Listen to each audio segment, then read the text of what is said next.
Pakistan, where suicide attacks are on the rise, was the world's deadliest country for the press in 2010, with 8 journalists killed in connection with their work, a significant portion of the worldwide total of 44.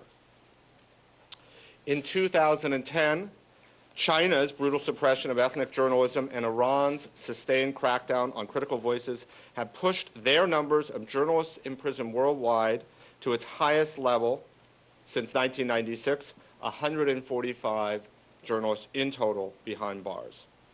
34 journalists imprisoned in each country, China and Iran. Those 2 countries make up nearly half of the worldwide total. Thank you very much, Paul. And as recent events in Egypt have made clear, the stakes are enormous.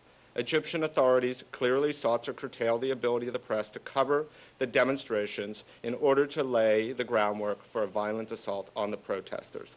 That effort did not succeed.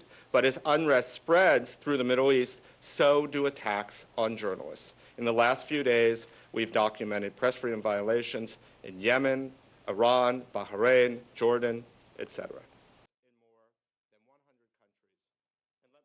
We've been making an effort to go through the cables as they're released and to see if any journalists are named in those cables, and if, as a result, they could be endangered. We did determine that that had occurred in a number of occasions. We did notify WikiLeaks, and those names were largely redacted.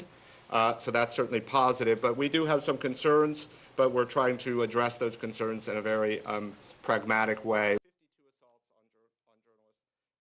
The level of violence in Iraq, while still very high, has declined dramatically. I mean, Iraq was the most dangerous conflict that we had ever documented in our 30 years, and the level of violence now is greatly reduced.